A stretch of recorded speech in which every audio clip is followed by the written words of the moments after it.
So we're going to start a section now on plants and the ideas and the foundations of understanding plants, which in range management provide a real foundation for almost anything, for the health of the rangeland in general, and obviously for a product for feed, right, for wildlife and livestock. So we're going to start off with again, foundations and basic concepts.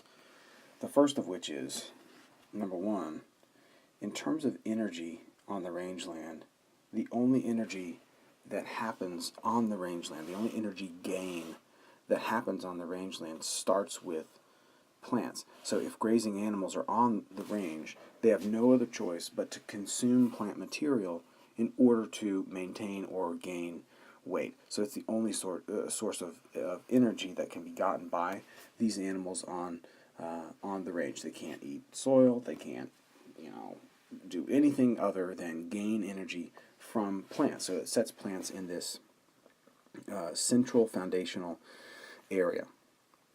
The second thing is, when a plant gains energy, it does so by photosynthesis. Now, everybody who is listening to this is probably familiar with the concept of photosynthesis and the capture of energy by the plant.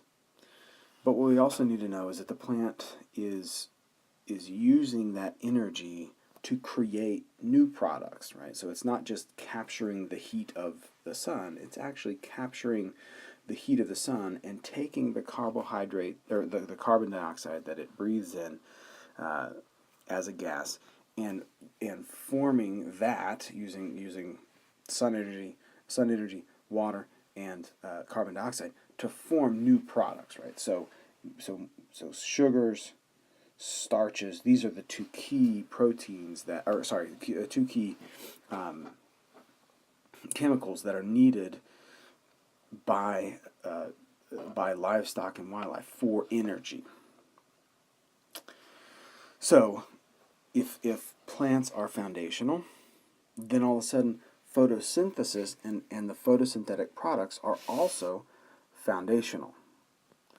So if those two are true, then that means that all of a sudden green plants, what we call green plants, those capable of photosynthesis, are dependent themselves not only for producing food for someone else, but for another being, a cow or a deer, but also for their own energy, right? And they can't produce energy if they don't have green leaves.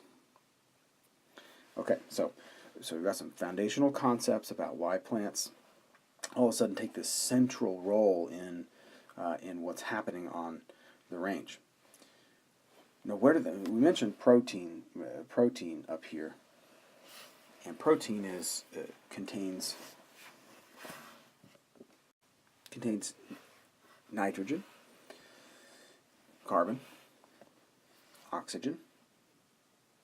Now we know where a plant gets the oxygen and the carbon and the hydrogen, but what we also know is that a plant has to have nitrogen in order to form a protein.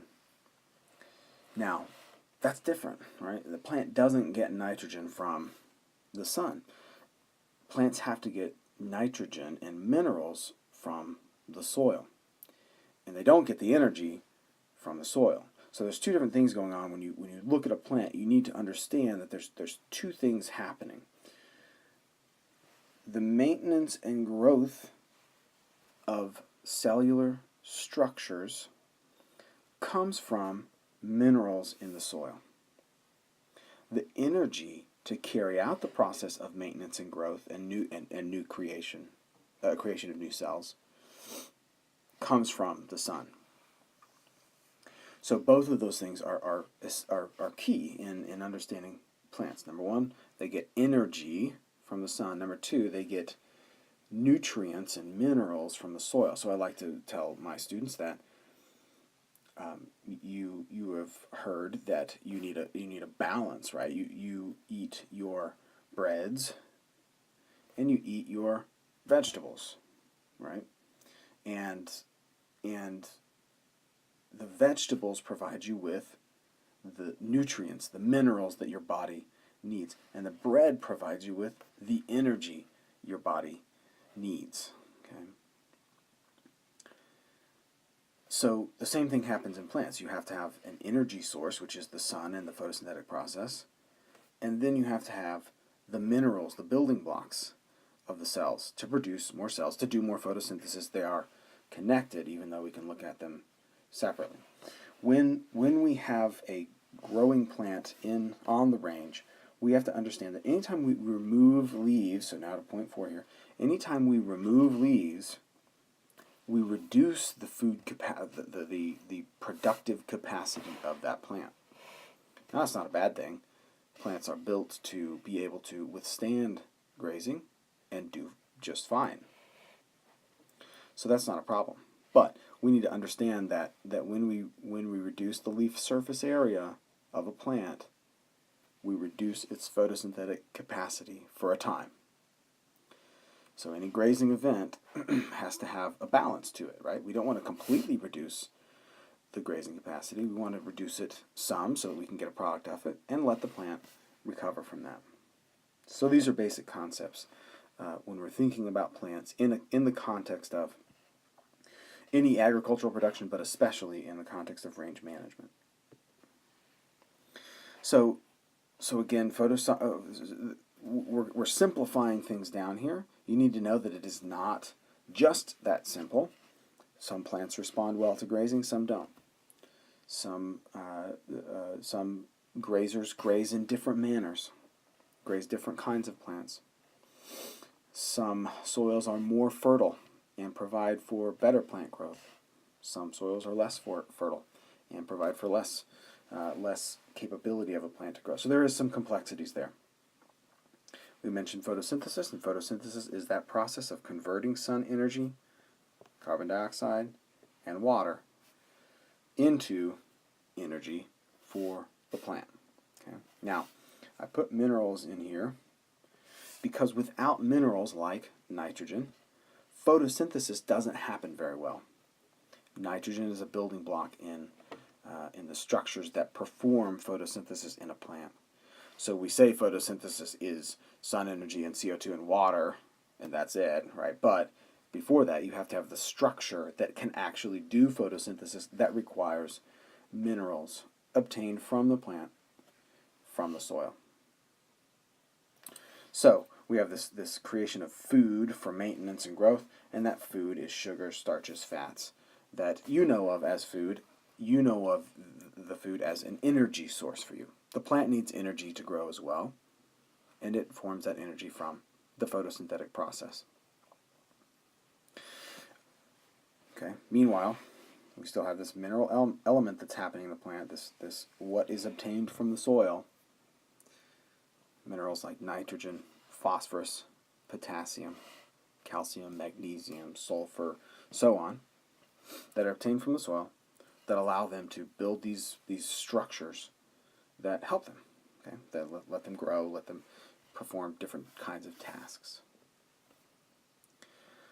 So here's a visual representation of how this is all working together. You've got the sun energy that's beating down on this plant. The plant is saying thank you very much. It's taking in carbon dioxide. Okay. It's taking up water. It's taking up all kinds of minerals to build the structures that it needs to do photosynthesis. And it's performing the task that it was designed to do, which is produce biomass and reproduce. While it does this, it's actually expelling oxygen. We'll see where that's coming from. And water. So that's a foundation for sort of thinking about just a plant in a very specific context. Of course, this can be scaled up to crop fields. It can be scaled up to a section of rangeland. But all plants are doing these tasks, more or less. Better or worse. So some of those compounds that the plant uses, both on the energy side and on the mineral side, so it needs both of them to do these processes. it's got to replace roots. So anytime a plant is grazed, the roots are sloughed off. Some of the roots are sloughed off to provide this root shoot balance, and it's got to replace those roots to find more nutrients, to find more water. Number 2, regeneration of leaves and stem after dormancy. So think about that. When a perennial plant is dormant in the winter, it's going to come back in the spring. Where will it get the energy to come back in the spring? Well, there's no green material above ground for, say, a perennial grass plant. There's not any green material above ground to do photosynthesis when it starts to get warm in the spring. So that plant actually has to produce new buds and new leaves to do that process of gaining photosynthesis. But where does it get that energy? Back up one step. Where does it get the energy to produce new leaves, stems, buds when it breaks dormancy? Well, it has to store those compounds. It has to store those carbohydrates to do that. That is part of this respiration after dormancy. You are respiring right now as you watch this video. You're breathing out, and part of that breathing out is carbon dioxide, and that carbon comes from breaking apart carbohydrates that you ate, or fats, or starches, or whatever. Starches are carbohydrates. So you ate some bread this morning, or you ate cereal, or whatever, and you're breathing out CO2 because you're breaking that stuff down. You're doing the opposite of what a plant has done. So a plant needs to respire energy after it is dormant. It's got to form buds, like we said. And then once we have sort of established that typical perennial grass plant on the range, we have to, if it's grazed, it has to regrow. And so it has to be able to provide that energy in order for it to regrow. That's what those compounds are used for. So if photosynthesis is important, if it impacts growth, then what impacts photosynthesis, right? So leaf surface area. How much leaf surface area does the plant have?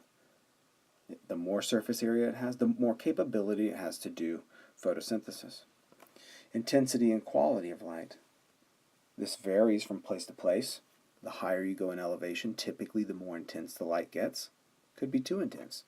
The lower you are in elevation, the less intense the light may be. It has to pass through more of the atmosphere, and that might lower the quality as well, quality and intensity.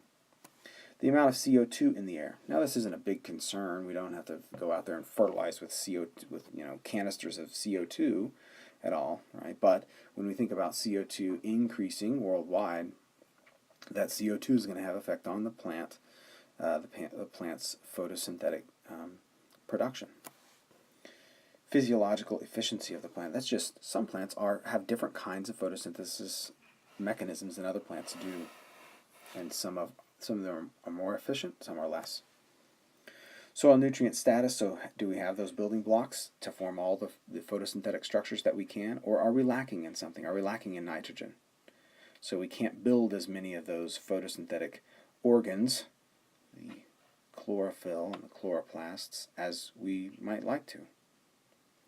Water supply. Of course, water is an input into photosynthesis, and if we lack water, we are going to struggle. The plant is going to struggle with producing photosynthetic products. And then temperature. Some plants do more photosynthesis at cooler temperatures and less photosynthesis at warmer temperatures. Some plants are the opposite. They do better and more photosynthesis at very warm temperatures. And when it gets cold, they do less photosynthesis. So these all affect the rate of photosynthesis and photosynthesis itself. So water is primary. Okay, water is key. We've talked about precipitation being key in the plant production and what kinds of rangelands that we have. Plants have openings called stomata. We'll see a picture of them here in a second. And these stomata are the breathing apparatus of the plant, both in and out. So it breathes in CO2, it breathes out oxygen and water. Sometimes if the plant's stressed, it'll close those stomata, and that causes water stress, and that might be difficult for a plant for a variety of reasons, not just water movement through the plant. But everybody's seen a plant wilt, and that wilting is a process of that plant closing the stomata and the turgor pressure of that plant, the cells in that plant going down. We talked about leaf surface area already, and said that's very important. It's correlated to how much photosynthesis that plant is capable of doing. So if we kind of put this together, less water means less leaf growth, means less surface area, means less photosynthesis. So this is one of the reasons why precipitation is a controlling factor in rangeland. This thing you don't have to worry about. If you see it on the slides, don't worry about it. This is just an interesting visualization. If you want to go look up the inner life of a cell, it's quite interesting, just to show what's happening at a cellular level. And it's very active. It's animated kind of cell, what's going on in the cells thing. So you can look at that if you want to. It's not required. It's just kind of a fun thing. So plant morphology. We have a lot of different terms that we use when we describe a plant. We're going to see each one of these terms. I'll let you look at this on the slide, and then I'm going to go ahead and look at the actual plant and go through that. So yeah, if you want to pause this, pull up the slide somewhere else, and then start it back, you can. As a plant grows, it's growing in several different ways. Number one, cell division. Number two, cell elongation. As that is happening, we have different organs and different structures in the plant that are forming and going through life cycles of their own. For grasses and for perennial plants on the range, they are built to be grazed. And they're built to be grazed because they have multiple what we call growing points. For grasses, this tends to be at the bottom of the plant. For a lot of our forbs and shrubs and half shrubs and things like that, it tends to be at the top of the plant, the growing points. There's multiple of these, so if one gets taken away, no problem. We have other ones that can develop. So here's our typical grass plant. Let's start at the bottom. Roots are pretty, people know about roots. Roots do absorption. Roots do anchorage. They're bringing up water. They're searching out for water. They're searching for nutrients and transporting that nutrients and conducting that into the stem. Before we get to the main stem, we hit this thing called the crown. The crown is a key place for a perennial and to some extent, to a large extent, annual grasses like wheat and barley. The crown is important. The crown is the area where buds reside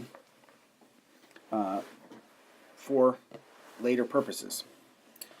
And for perennial plants, we have buds that are just sitting and waiting back there. So if we have this particular perennial grass plant get grazed, you'll have new shoots coming out of that crown because there's buds just sitting back there waiting to show up when the plant gets grazed or when some damage happens to the top of the plant. The next thing we have is, as we look to the right and to the left, are sort of modified versions of stems. We call them modified stems. The rhizome over here looks sort of like a root, but it is a modified stem. It's as if we took this stem and placed it underground, and it was capable of reproduction. A lot of range plants have modified stems, rhizomes or stolons, that they're capable of spreading out over the landscape with. As we move up, we see that we have this, what they're calling here in your book, the sterile shoot. It may or may not be sterile in plants. A lot of our range plants are capable of actually producing multiple seed heads. We call these tillers, Tillers. We have a series of leaves. These leaves are composed of a sheath, as you can see sort of over here. Lots of different parts, starting with the sheath. The node is actually where this whole leaf is connected. We have a sheath, we have a collar, and we have a leaf blade. And this leaf blade does the bulk of the photosynthesis, but the sheath is capable of photosynthesis as well. The ligule and the auricle and the veins, the ligule and the auricle are sometimes identifying features for grass plants if we don't see a seed head. On this main stem, you can see that we've got a seed head. We call this an inflorescence. In this case, we're showing 3 different kinds of seed heads: a raceme, a panicle, and a spike. Grass plants vary. Perennial grass plants vary as to what kind of seed head they have. You just need to know there's various kinds. So when a plant develops, it goes through several phases. Germination stage, in particular, this looks like a grass plant. In this stage, the plant is growing. The plant is alive and growing. And before you ever see the plant emerge, it's done quite a bit of growing underneath the soil. It emerges as a blade, and we can track the growth. In this particular case, we're tracking the growth based on number of leaves and then initial tillering of this plant. And this plant may have multiple tillers, may have 15 tillers, 50 tillers, who knows. But it's capable of tillering. And this is for a grass plant. As we move along, we see that there's the elongation of the stem, and then we can start counting nodes. We haven't started reproduction phase yet. We're just transitioning from the early stages into the later. Once we get to the later stages, we have this flag leaf. That's the last leaf that this plant will produce before it shows its seed head, its inflorescence. It's entered into the reproductive stage. This graph is very important. This graph is a representation of how and when a plant is using carbohydrates, using food in its life cycle. So this is a typical perennial grass plant on the range, and it points out that it's in an area with a cold winter and a dry summer. You can see the growth cycle, okay, the growth stages on the top. You can see the time on the bottom. And you have this 0 line. If it's below the 0, if the line is below the 0 line, that means the plant's using food as it's growing. If it's above this line, that means it's storing food. It's making food and storing food for later on. So you can see as the plant goes through the colder, dormant months, it's using food. Not a lot, but it's using food. And it's actually doing something. It's forming buds in that crown area, preparing them for when spring comes and things warm up. As we enter into March, April, May, we've got this plant, by and large, using food to produce leaves, to produce new roots. And it's using food that it's made prior. Even in the prior year, it's using food. And the food that's being produced, the energy that's being produced from the photosynthetic process, that's being used to grow even more plant material. Once we start to see this reproduction phase begin, we have a transition from using food to actually starting to put away food, create food.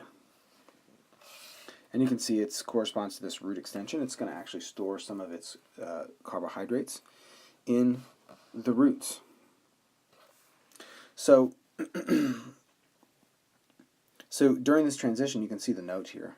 Plant food used up, plant very weak, grazing here, hurts. Okay, this is a very difficult a transition time. It's like the teenage years for a plant. We want to be very careful during this time. It's transitioning from using food to beginning to store food. It's transitioning from being vegetatively productive to being reproductive, forming a seed head, or starting to form flowers. It's a very difficult time in the plant's life, so we want to be careful during that time. Then later on in the season, as the plant has formed seed heads, the forming of a seed head is really telling you the story that everything's good, and that plant has developed in a healthy manner as far as it can. Then we have a process of a period of time where the plant is storing food. Okay, and at the very end, we end up going into dormancy. Again, as we go into dormancy, the plant's still using food. It's still alive. It's just shutting things down. So understanding this is essential to sort of look out on the range and be able to sort of think about where these plants are in their growth cycle. If you have perennial plants on the range, they're going through a process, and that process is either creating food and using it pretty fast, or storing food and getting ready for the next season, getting ready for dormancy. So this sort of gets us to the point where we're thinking about grazing and how grazing impacts plants. So growth stage all of a sudden becomes something that we look at to say, well, is it time to is this proper time to graze or not, based on what growth stage the plant is in, and if it's in a correct growth stage to be grazed, how much should I graze? So we have this number here. It's important to remember that 50 to 70% of the plant mass needs to remain and stay as a what we call metabolic resource, which means a resource that continues to create energy. It would be like taking away. It would be like telling you to run 5 miles and then taking away access to all your food. That wouldn't be a good thing, right? And it's not a good thing for the plant. We're telling the plant to work, and we might take away some of that resource, but we're going to leave some behind so that it can continue to feed itself. The root systems store carbohydrates, so the plant has this eloquent dance where it can store carbohydrates in the roots and then pull those carbohydrates back up and use those as energy. But we can overgraze a plant. That's a possibility. And when we overgraze a plant, we are exhausting its metabolic resource above ground, basically leaves. And if we don't play our cards right and arrange our grazing schedules correctly based on the plant's life cycle, we will exhaust the roots as well. And that perennial plant that's capable of a high amount of production and capable of being grazed will eventually become depleted and become a very poor plant, and therefore the range will become pretty poor. So here's our example. On the top we have an ungrazed plant that gets grazed. We do have a metabolic resource, a metabolic reserve. Basically, we left some leaves so that it can continue to do photosynthesis. Now it's going to pull some, it's got roots, it's going to pull some of that energy up. It's going to regrow, and then we get to this point where it's nice and balanced. We have good balance between shoot and roots. And when we get to this point, we've got the ability of a plant to, again, start to put down some energy back into the roots and be ready for the cycle again.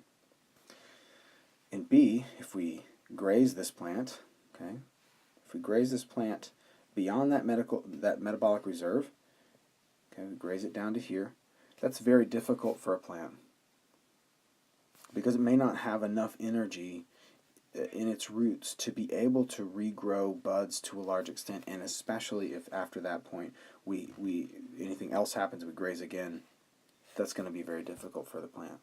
So we have to think about this balance that's happening between the root and the shoots, and between this plant in general and its ability to continue on in photosynthesis with that metabolic reserve, with that leftover plant material after a grazing event that's ready to keep doing photosynthesis. So there's some hints, right? There's some things we can deduce from this. Number one, when a plant's dormant, it's photosynthetically active, the foliage doesn't matter. You can graze that thing down the ground. Okay? As long as you don't damage that crown, it doesn't matter. Okay? So that's something to say. That's interesting. Okay? The initiation of growth after the dormancy season is related to prior defoliation. If we've treated that plant pretty badly, and we've grazed it multiple times or grazed it very, very close to the crown, it's not going to have time to respond by growing new shoots easily and get those shoots to the place where they can begin to put carbohydrates back down into the plant for the next growing season. So the health of the plant at the end of the season corresponds to the health of the plant at the beginning of the next growing season. And then we learned that the most critical period for that plant is during that floral initiation, which means when it's producing that seed head, when you see that flag leaf and that inflorescence show up. That's a very, very important time for the plant, and it's very difficult for a plant if it gets grazed during that time. So, in terms of grazing, what do we have? What are the control mechanisms we have for grazing? Number one, the numbers, the actual numbers of animals that we're putting out on the range. That's the intensity.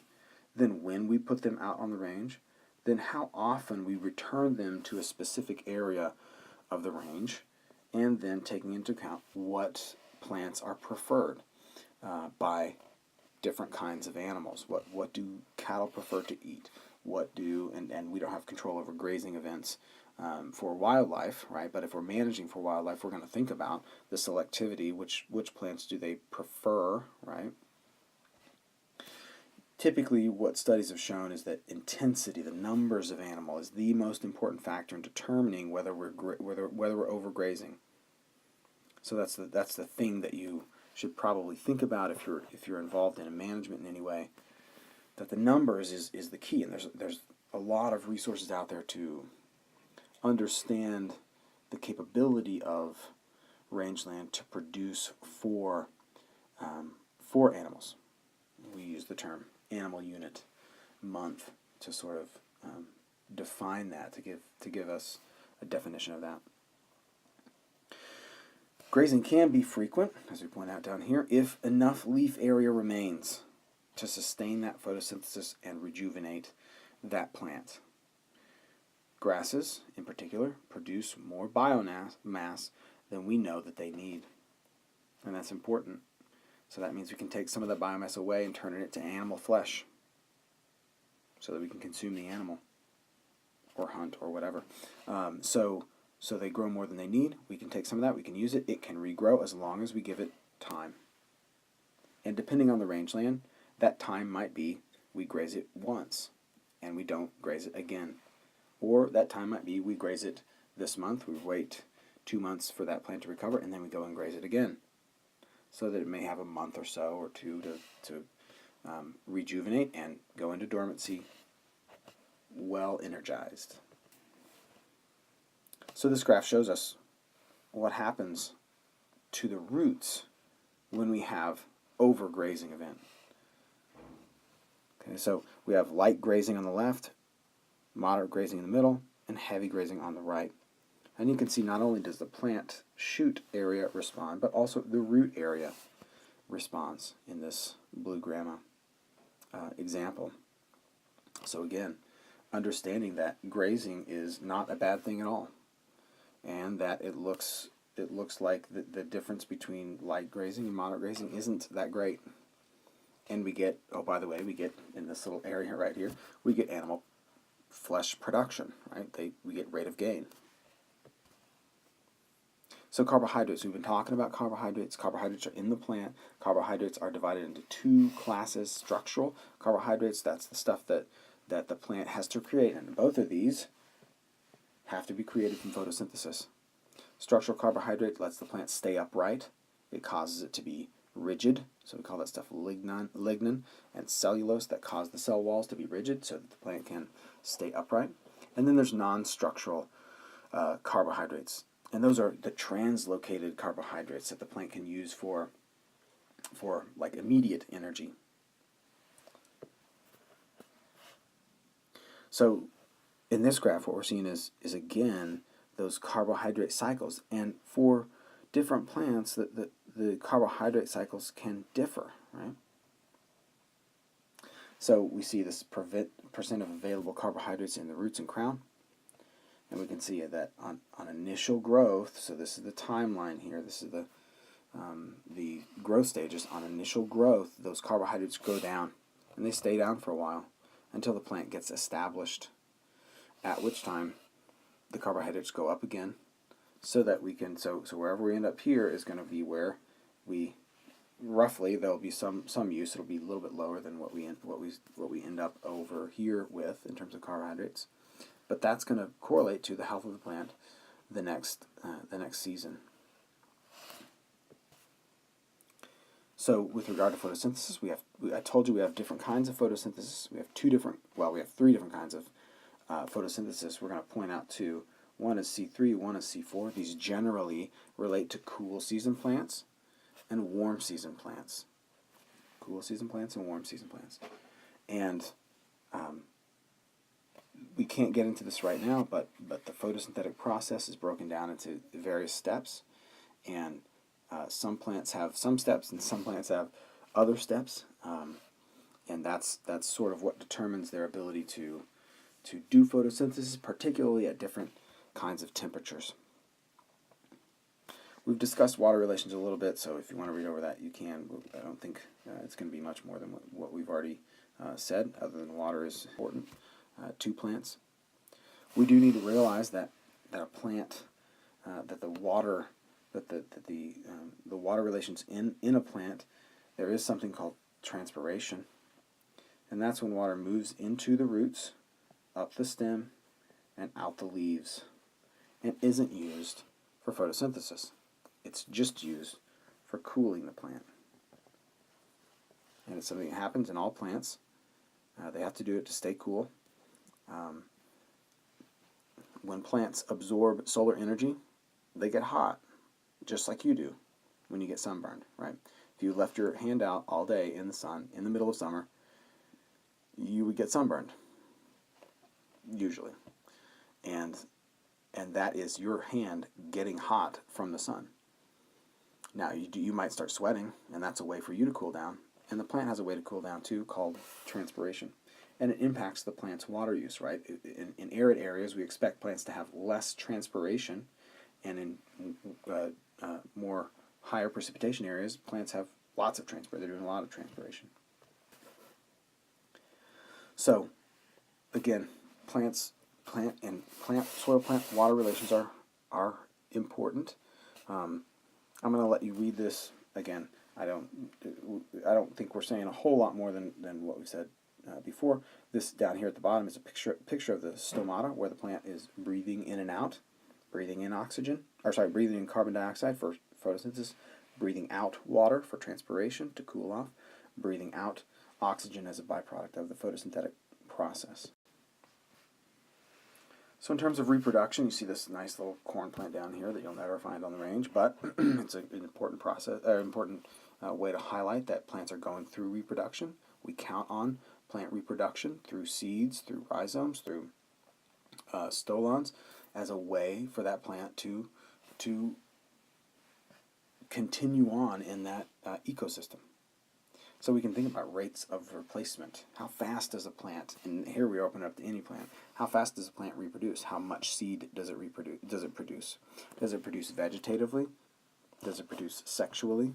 Okay, so vegetatively, this is the stolons and rhizomes that we mentioned before. Sexually is by means of seeds. Do they do that every year? Do they do that every other year?